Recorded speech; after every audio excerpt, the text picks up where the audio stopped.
What is going on, Giants fans? Back at it with another New York Giants video. And in this video, I want to talk about the splash move made by Joe Schoen and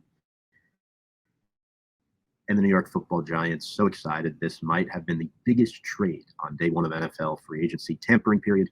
The Giants trading for Panthers edge rusher Brian Burns. And they also signed him to a 5-year, $150 million extension. So let's talk about that, folks, in just a moment. But first, make sure to check us out on all of our social media on Instagram, Twitter, and YouTube at Big Blue Avenue. We appreciate all your support, as always. So, Brian Burns. This trade, I was not expecting to happen, but there were rumblings throughout the day that the Giants would do it, and they did. In exchange for Brian Burns, the Giants gave up a 2024 second-round pick. That's number 39, so the Giants still have one more. Remember, they had two second-round picks, 39 and 47, one acquired in the Leonard Williams trade. They also traded a 2025 fifth-round draft pick as well. So a 2024 second and a 2025 fifth for Brian Burns in that 5-year extension. Only $87.5 million of that money is guaranteed. So the Panthers were a very bad team this year, the worst in the National Football League. They fired their head coach in his first year early on in the season. The Panthers did use the franchise tag on Burns this past week, but there were rumors that he'd be on the trade market. And in fact, he was. Joe Schoen, a very close relationship with Panthers GM Dan Morgan from their days in Buffalo. So I can't say I'm too surprised by this move. Again, the Giants were a team that had the 5th fewest sacks in the NFL last season, right? Kayvon Thibodeau had 11.5. Dexter Lawrence up the middle. There was nothing else. Their second best edge rusher, Azeez Ojulari, could never stay healthy. And this day and age, it's a passing league. You need a pass rush in order to be successful. And Wink Martindale's scheme was cool and all, but I don't want to have to blitz 30 times a game just to get like 1 or 2 sacks. The Giants' blitz frequency can't be as high as it was and not get sacks. You want to blitz a lot, don't get me wrong, but you want to get results. If you blitz a lot, you want to get a lot of sacks. That wasn't happening last season for the Giants. Burns turns 26 next month, so he's still young, just 25 years old. The Panthers turned down trade offers for him last season. I believe the Rams offered a first-round pick for him, and the Panthers declined. Again, different front office, but now Brian Burns is a Giant. I'm very thankful to have him. He had 8 sacks last season. People are like, 8 sacks, but it's more than just that. Watch this guy on film. He gets pressures. He gets QB hits. He had 18 of them last season. 16 tackles for loss on a Panthers defense that struggled. He was one of the few lone bright spots. 5 years in the NFL now for him. 2019 early draft pick, 12.5 sacks in 2022, along with 22 quarterback hits. So he definitely is productive at beating tackles off the edge and line of scrimmage. And I'm just thinking right now, having him opposite Kayvon Thibodeau would be phenomenal. One other note about him, he's never missed more than 1 game in each of his first 5 NFL seasons. We know Thibodeau had an injury issue his rookie year that held him back a little bit. This year he was more healthy, but he was playing through some stuff.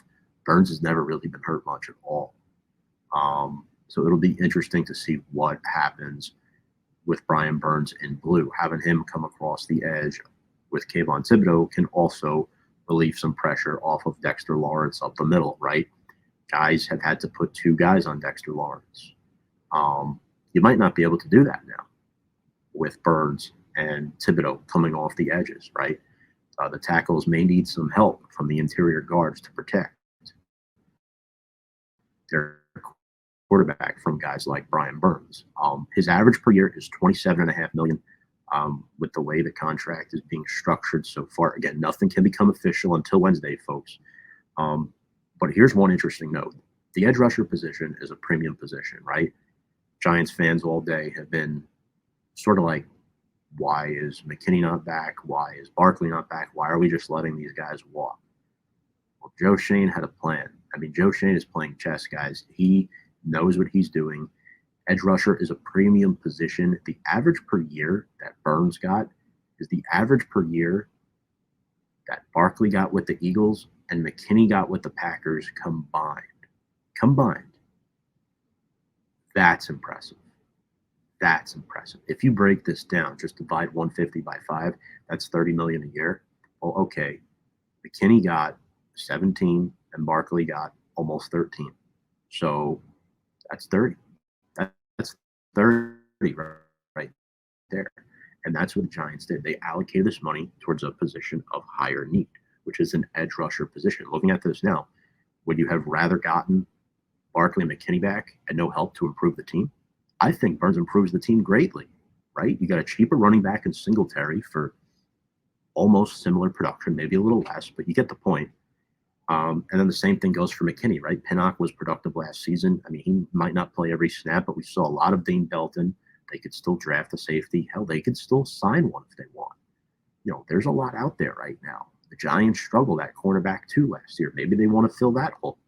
So who knows? There's a lot to think about. And I think Brian Burns, although this is a very, very rich contract extension for somebody not having played a snap with the Giants, Joe Shane's been high on him. Joe Shane has been high on him. I'm interested to see how he works with guys like Zachary Kerr, Andre Patterson. I want to see Burns coming off the edge along with Kayvon Thibodeau. Get that Big Blue Wrecking Crew back.